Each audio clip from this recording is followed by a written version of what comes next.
CBSE affiliated KLM international school Pathankot 1 से 12वीं तक का दाखिला शुरू। जम्मू कश्मीर स्टूडेंट्स के लिए स्पेशल पैकेज का सुनहरी मौका। 9216504779 केएलएम इंटरनेशनल स्कूल पठानकोट। नमस्कार, आप देख रहे हैं मेंढर न्यूज़ डायरी और मैं हूं आपके साथ राही कपूर। हमने कोशिश की कि मेंढर की जो है वो रियलिटी आपको दिखाई जाए कि आखिर मेंढर का चेहरा क्या है, पहचान क्या है। वो पहचान हम आपको दिखाते हैं। मैं अपने वीडियो जर्नलिस्ट को आगे बुलाऊंगा, आपको बताएंगे कि ये ज़रा इस तरफ कैमरा घुमा के देखिएगा कि ये क्या हालत है। यहाँ पे ये कोई और जगह नहीं है, आप मेंढर में ही देख रहे हैं। ये हकीम मोड़ का इलाका है। हकीम मोड़ में अगर ये जो एरिया आप देख रहे हैं, एक बार एरिया भी दिखाएं। ये हॉर्टिकल्चर डिपार्टमेंट का जो है ये पूरा एरिया है और इसके बीच में ये जो आप डंपिंग पॉइंट देख रहे हैं, ये जो है अपने आप में एक बयां कर रहा है कि मेंढर की असली पहचान क्या है। ये हालत है मेंढर की। इससे पहले 2 रिपोर्ट्स हमने आपको ग्राउंड ज़ीरो से दिखाई थी, बस स्टैंड से और एक जगह और से, कि ये हकीम मोड़ का एरिया है। ज़रा बाइने तरफ दिखाएं, ये दुकानें हैं बाइने तरफ। आप देख सकते हैं कि अगर इनके पास कोई कस्टमर आता होगा जब सामान लेने, तो इस हालत में क्या हालत होती होगी। ये पूरा दुकानें आप देख सकते हैं यहाँ पे, और यहाँ पे खड़ा होना भी मुश्किल है। लेकिन असल पहचान जो है, रियलिटी ग्राउंड ज़ीरो, वो आप देख सकते हैं क्या है। कितना बड़ा डंपिंग पॉइंट जो है हकीम मोड़ में इन्होंने ये लगाया हुआ है। अब इसके पीछे कौन लापरवाह है, किसकी जिम्मेदारी है और कौन इस चीज़ का रिस्पॉन्सिबल है, ये एक सवाल है। इसके पीछे का रीज़न क्या है, वो हम खुद इन लोगों से बात करेंगे कि यहाँ पर इनको कितनी परेशानी का सामना करना पड़ता है। मेरे साथ यहाँ पर हिंदू सनातन सभा के प्रधान बलराम जी भी हैं, जिनका घर बिल्कुल यहाँ पर सामने है, और ये सारे दुकानदार लोग हैं जो डेली यहाँ पर इस चीज़ को फेस करते हैं। बलराम जी बताएं कि एक तरफ कोरोना वायरस के मामले जो हैं वो तेज़ी से दोबारा बढ़ना शुरू हो गए। जी सर, ये हालत है आपके सामने, तो क्या कहेंगे? सबसे पहले तो मैं अपना नाम दूँगा, मैं बलराम शर्मा, प्रेसिडेंट सनातन धर्म सभा मेंढर से हूँ। और सबसे ज़्यादा मैं दिल की गहराइयों से आपका शुक्रिया अदा करता हूँ मीडिया हज़रात का, कि मीडिया हज़रात जिस तरीके से काम कर रही है, हमारे लोगों का मनोबल और बढ़ा रहे हैं। मैं मुबारकबाद देता हूँ राही कपूर को, जो हर रोज़ किसी न किसी का इंटरव्यू लेते हैं। इसी वजह से जो बाज़ार में गंदगी फैली हुई है, चंद दिन पहले भी उन्होंने एक इंटरव्यू लिया था। ये देखो, उधर से कह रहे हैं कि कोरोना वायरस फैल रहा है, और उधर देखो ये गंदगी का क्या हाल है। इधर मोहल्ले पूरे में इतने आबादी है कि पूछो मत। मतलब हज़ारों लोग दिन को, ये आपने पहले भी दिखाया कैमरा मैन ने, के पास सब्जी की रेडी लगी हुई है, उधर पास सब्जी की दुकान है। ये सारे मेरे साथ जो खड़े हैं प्रोमिनेंट सिटीजन है। ये हार्टिकल्चर का पूरा रकबा जो है, ये हार्टिकल्चर का रकबा है। ये अभी हमारे नए ऑफिसर आए हैं मुदस्सिर शाह जी, इनको चंद दिन हुए ज्वाइन किए हुए। तो कल इन्होंने कुछ आदमी को बोला था कि भाई ये यहाँ पे जो गंदगी पड़ी हुई है, मैं अपने पॉकेट से पैसे दूंगा, तो ये गंदगी उठा के दरिया में फेंको।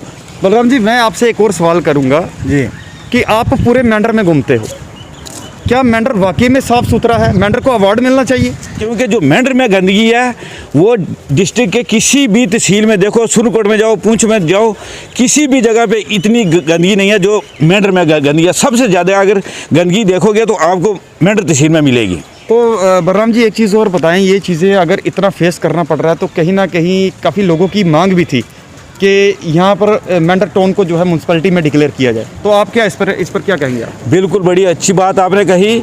जब पहले हमारे लेफ्टिनेंट एलजी साहब आए थे, तो हम सब पेश हुए थे, तो हर एक आदमी ने जो अपना रेजोल्यूशन दिया था, हर रेजोल्यूशन में यही लिखा था कि हमारा फर्स्ट पॉइंट है कि मेंढर म्यूनसिपैलिटी। उसके बाद हमारे एडवाइज़र साहब आए, एडवाइज़र साहब के भी हमारे कोई 12 डेपुटेशन पेश हुए, तो 12 ने सब ने पहले यही डिमांड दी थी कि हमारा जो है म्यूनसिपैलिटी एरिया होना चाहिए।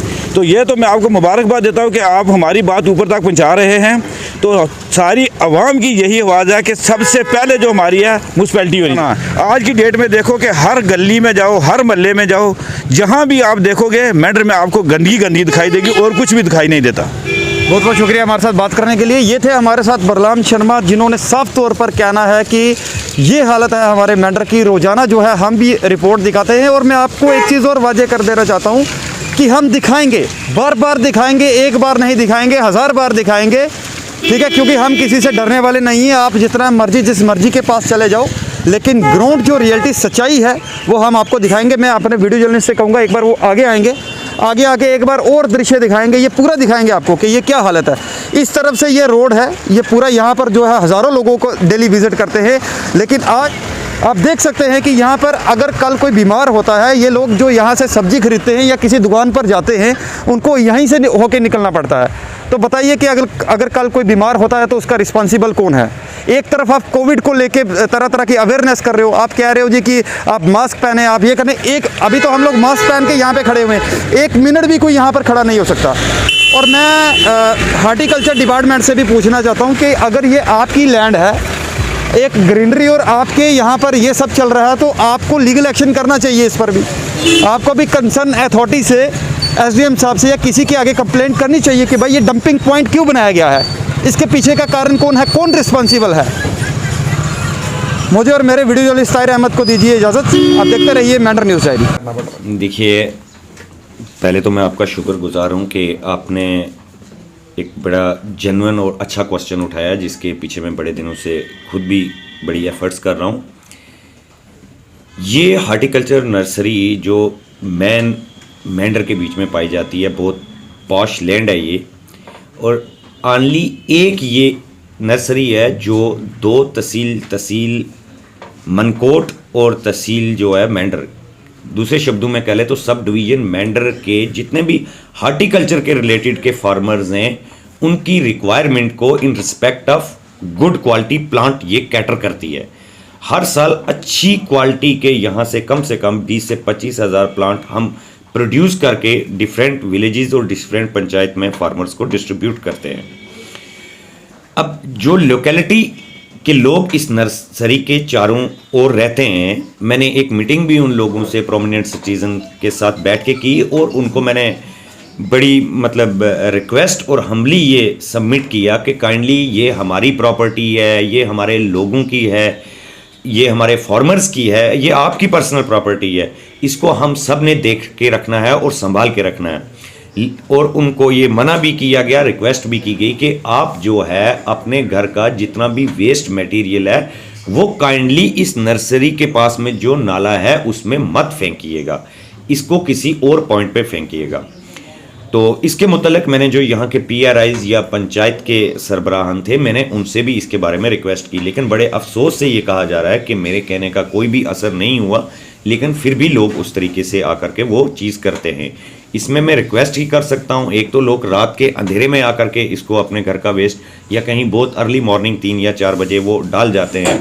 कोई इंडिविजुअल को मैं नॉमिनेट नहीं करूँगा, पूरा मोहल्ला या पूरे आगे पीछे के जितने शॉपकीपर्स या दूसरे लोग करते हैं।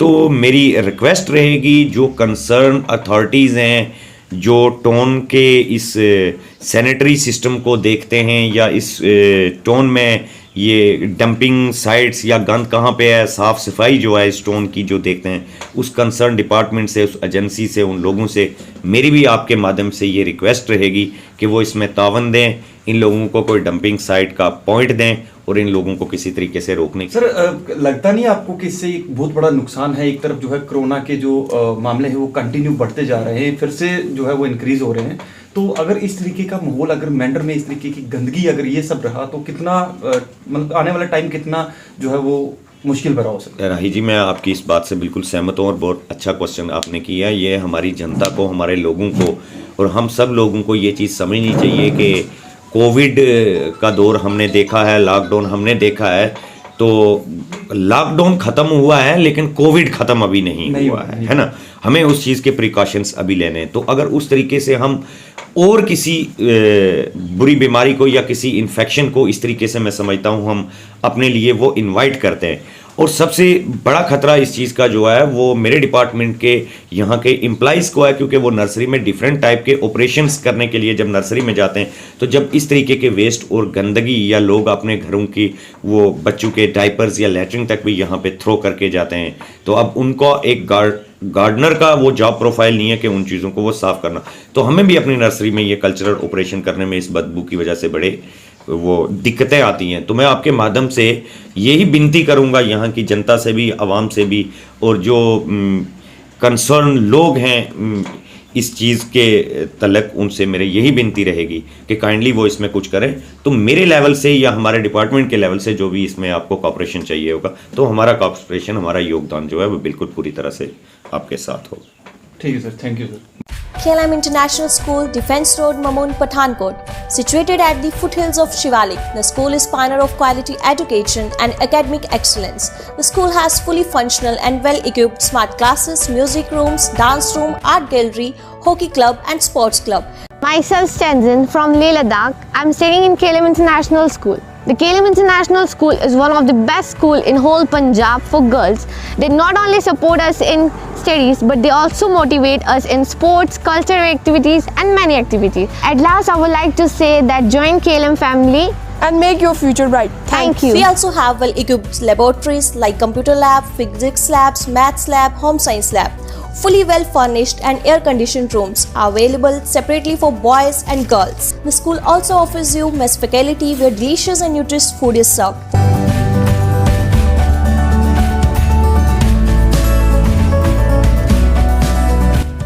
एक माँ होने के नाते अगर मुझे अपना बच्चा एक बोर्डिंग स्कूल में भेजना होगा तो सबसे पहली बात जो मैं जानना चाहूँगी उस बोर्डिंग स्कूल के बारे में वो ये होगा no fake promise. No fake promise को हिंदी में अगर मैं आपको बताऊँ, झूठे वादे नहीं चलेंगे। सो एक माँ होने के नाते जो मुझे 3 चीज़ें चाहिए वो है डिसिप्लिन, स्टडीज़ एंड स्पोर्ट्स। कि एक बार अपने बच्चों को एक बेहतर भविष्य के लिए KLM इंटरनेशनल की तरफ भेजिए। खुद आके देखिए कि बोर्डिंग की स्टडीज़ आपके बच्चों के लिए क्यों इम्पॉर्टेंट है, क्यों एक रूटीन में पढ़ाई ज़रूरी है।